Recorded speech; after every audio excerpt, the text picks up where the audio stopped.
ಇನ್ನು ಸೋಮಣ್ಣ ನಿವಾಸಕ್ಕೆ ಭೇಟಿ ಕೊಡೋದಕ್ಕಿಂತ ಮೊದಲು ಯತ್ನಾಳ್ ಮಾತಾಡಿದರು. ಏನು ಹೇಳಿದ್ರು ಬನ್ನಿ ನೋಡೋಣ. ಮೀಟಿಂಗ್ ಆಗುತ್ತೆ ಅನ್ನೋದು ಎಲ್ಲ ಲಿಂಗಾಯತ್ ನಾಯಕರು ಸೇರ್ತಾ ಇದ್ದಾರೆ. ಏನಾದರೂ ಆಗ್ಬೋದು, ನನಗೇನು ಇದು ಇಲ್ಲ, ಏನು ಅದಕ್ಕಾಗಿ ಏನು ಸಮಯ ಫಿಕ್ಸ್ ಮಾಡಿಲ್ಲ. ಸಹಜವಾಗಿ ಎಲ್ಲರೂ ಕೂಡಿರ್ತೀವಿ. ಬರೀ ಲಿಂಗಾಯತರ ಅಷ್ಟೇ ಇಲ್ಲ, ಪಕ್ಷದ ಎಲ್ಲ ನಿಷ್ಠಾವಂತ ಮುಖಂಡರು ಚರ್ಚೆ ಮಾಡ್ಬೋದು. ಲಿಂಗಾಯತರ ಪ್ರತ್ಯೇಕ ನಾವು ಹೇಳೋದಿಲ್ಲ. ಎಲ್ಲ ಇಡೀ ಪಕ್ಷದಲ್ಲಿ ಎಲ್ಲ ಸಮಾಜದ ಏನು ಮುಖಂಡರಿದ್ದಾರೆ ಎಲ್ಲರ ಅಭಿಪ್ರಾಯವನ್ನು ನಾವು ಎಲ್ಲರೂ ಕೂಡಿ ಹಂಚುವಂಥದ್ದನ್ನು ಆಗ್ಬೋದು ಅಂತ ಅನ್ನಿಸ್ತದೆ ನನಗೆ. ನಾವು ಮೊನ್ನೆ ಬಂದಿದ್ದು ಫೌಂಡೇಶನ್ ಹಾಕ್ಲಿಕ್ಕೆ ಬಂದಿದ್ದು. ನಾವು ಯಾರು ರಾಷ್ಟ್ರೀಯ ನಾಯಕರನ್ನ ಬರೀ ನಾವೇ ಭೇಟಿ ಆಗೋದ್ರಿಂದ ರಾಷ್ಟ್ರೀಯ ನಾಯಕರಿಗೆ ಒಂದು ರೀತಿ ಮುಜುಗರ ಆಗಬಾರ್ದು. ನಮ್ಮ ಸಂಸತ್ ಸದಸ್ಯರು ಅವ್ರದ್ದು ಸಹ ಭಾವನೆಗಳು ಭಾಳ ಅವಶ್ಯ ಇದೆ. ಇವಾಗ ಸಂಸತ್ ಸದಸ್ಯರ ಭಾವನೆಗಳನ್ನು ಸಹ ಕೇಂದ್ರ BJP ಭಾಳಷ್ಟು ಪ್ರಮುಖವಾಗಿ ತಗೋತದೆ. ಆ ದೃಷ್ಟಿಕೋನದಿಂದ ಅವ್ರ ವಿಚಾರ ಏನಿದೆ, ಅನೇಕ ಸಂಸದರನ್ನು ಆ ಸಲ ಬಂದಾಗ ನಾವು ಸಂಸದರುಗಳನ್ನು ಭೇಟಿಯಾಗಿದ್ದೀವಿ.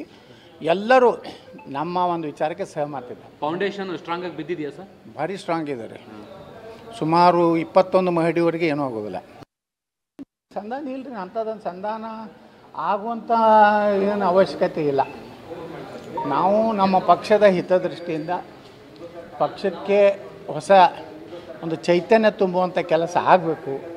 ಮೊನ್ನೆ ಲೋಕಸಭೆಯಲ್ಲಿ ನಾವು ನಿರೀಕ್ಷಿತವಾಗಿ ಸುಮಾರು 25 ಲೋಕಸಭಾ ಕ್ಷೇತ್ರಗಳಲ್ಲಿ ಗೆಲ್ಲಬೇಕಾಗಿತ್ತು. ಆ ದುರ್ದೈವ ಅಂದರೆ ಯಾರು ಇವತ್ತು ಪಕ್ಷದ ಬಗ್ಗೆ ಹೀನಾಯವಾಗಿ ಮಾತಾಡ್ತಾ ಇದ್ದಾರೆ ಅವರೆಲ್ಲ ಪಕ್ಷ ವಿರುದ್ಧ ಮಾಡಿದ್ರಿಂದ ನಾವು ಸೋತಿದ್ದೀವಿ. ಅಧ್ಯಕ್ಷರು ಟೆನ್ಷನ್ ಆಗಿದ್ದಾರೆ, ಯಾಕಂದ್ರೆ ನೀವು ಬ್ಯಾಕ್ ಟು ಬ್ಯಾಕ್ ಡೆಲ್ಲಿಗೆ ಬಂದು ಬೇರೆ ಬೇರೆಯವ್ರನ್ನ ಭೇಟಿ ಮಾಡ್ತಿದ್ದೀರಿ, ಸ್ವಲ್ಪ ಆತಂಕ ಆಗಿದ್ದಾರೆ. ಅವರು ಬಂದು ಡೆಲ್ಲಿಗೆ ಬಂದು ಹೈಕಮಾಂಡ್ ನಾಯಕರು ಭೇಟಿ ಪ್ರಯತ್ನ ಮಾಡ್ತಿದ್ದಾರೆ. ಅವರು ಟೆನ್ಷನ್ ಆಗಿ ನನಗೆ ಗೊತ್ತಿಲ್ಲ, ಆದರೆ ನಾವು ರಾಷ್ಟ್ರೀಯ ಅಧ್ಯಕ್ಷರಿಗೆ ಮೆನ್ಷನ್ ಮಾಡ್ಲಿಕ್ಕೆ ಬಂದಿದ್ದೀವಿ.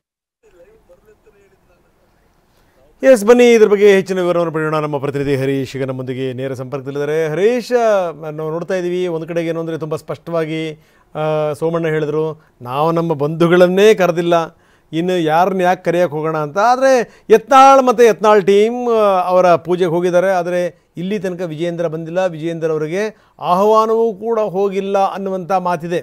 ಏನು ನಡೀತಾ ಇದೆ ಹಾಗಾದರೆ?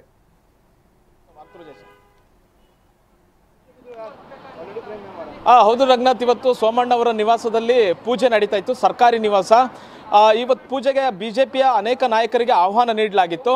ಸಂಸದರು ಮತ್ತು BJPಯ ಯತ್ನಾಳ್ ಬಣ ಅಂತ ಏನು ಗುರುತಿಸ್ಕೊಂಡಿದೆ ಆ ಟೀಮ್ನ ನಾಯಕರುಗಳು ಬಂದಿದ್ದರು. ಎಲ್ಲ ಒಟ್ಟಿಗೆ ಬಂದು ಸೋಮಣ್ಣವ್ರನ್ನ ಮಾತಾಡಿಸ್ಕೊಂಡು ಸೋಮಣ್ಣವ್ರ ನಿವಾಸದಲ್ಲಿ ಒಂದು ಸುತ್ತಿನ ಸಭೆಯನ್ನು ಕೂಡ ಮಾಡಿದರು. ಸೋಮಣ್ಣವ್ರ ನಿವಾಸಕ್ಕೆ ಬರೋದಕ್ಕಿಂತ ಮುಂಚೆ ಕರ್ನಾಟಕ ಭವನದಲ್ಲೂ ಕೂಡ ಸಭೆಯನ್ನು ಮಾಡಿದರು. ನಂತರ ಸೋಮಣ್ಣವರ ನಿವಾಸಕ್ಕೆ ಬಂದು ಪೂಜೆಯಲ್ಲಿ ಪಾಲ್ಗೊಂಡು ಒಂದು ಸಭೆಯನ್ನು ಮಾಡಿದರು. ಸೋಮಣ್ಣವರು ಸ್ವಲ್ಪ ಹೊತ್ತು ಸಭೆಯಲ್ಲಿದ್ದರು. ನಂತರ ಅವರು ಪಾರ್ಲಿಮೆಂಟ್ಗೆ ಹೋದರು.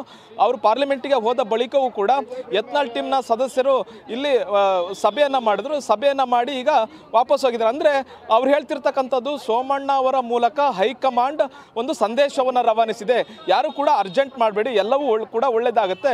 ಬಹು ಮುಖ್ಯವಾಗಿ ಯತ್ನಾಳ್ ಟೀಮ್ನ ಒಂದು ವಾದ ಏನಿದೆ ಅದನ್ನು ಪರಿಗಣಿಸ್ತೀವಿ ಅನ್ನುವಂತಹ ಸಂದೇಶವನ್ನು ಸೋಮಣ್ಣ ಮೂಲಕ ಹೈಕಮಾಂಡ್ ಕಳಿಸಿದೆ.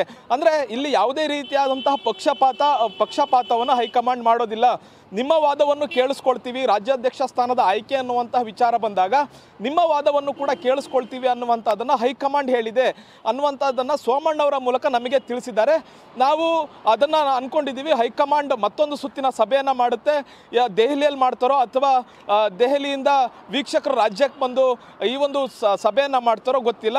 ಆದರೆ ಹೈಕಮಾಂಡ್ ಇನ್ನೊಂದು ಸಲ ನಮ್ಮನ್ನು ಎಲ್ಲರನ್ನೂ ಕೂಡ ಕರೆಸಿ ಮಾತುಕತೆಯನ್ನು ಮಾಡುತ್ತೆ.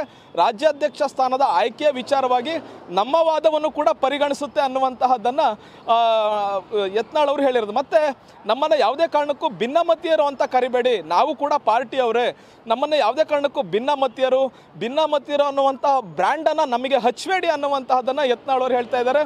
ಕಳೆದ ವಾರ ಕೂಡ ದೆಹಲಿಗೆ ಬಂದಿದ್ದರು. ಬಸವರಾಜ ಬೊಮ್ಮಾಯಿಯವರ ಜೊತೆ 1 ಗಂಟೆಗಳ ಕಾಲ ಚರ್ಚೆಯನ್ನು ನಡೆಸಿದ್ರು.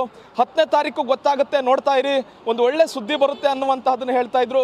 ಇವತ್ತು ಅದೇ 10ನೇ ತಾರೀಕು ಸೋಮಣ್ಣವರ ನಿವಾಸದಲ್ಲಿ ಪೂಜೆ ಕೂಡ ನಡೆದಿದೆ. ಪೂಜೆಯ ನೆಪದಲ್ಲಿ ಎಲ್ಲರೂ ಕೂಡ ಸೇರಿ ಸಭೆಯನ್ನು ಮಾಡಿದ್ದಾರೆ, ಒಂದಷ್ಟು ಚರ್ಚೆಯನ್ನು ಮಾಡಿದ್ದಾರೆ. ಮುಂದಿನ ಕಾರ್ಯತಂತ್ರಗಳು ಹೇಗಿರಬೇಕು ಅನ್ನುವಂಥದ್ದನ್ನು ಚರ್ಚೆ ಮಾಡಿದ್ದಾರೆ. ಹೈಕಮಾಂಡ್ ಒಂದು ಸೋಮಣ್ಣವರ ಮೂಲಕ ಒಂದು ಸಂದೇಶ ರವಾನೆ ಮಾಡಿದೆ ಅನ್ನುವಂಥದ್ದನ್ನು ಕೂಡ ಹೇಳ್ತಾ ಇದ್ದಾರೆ.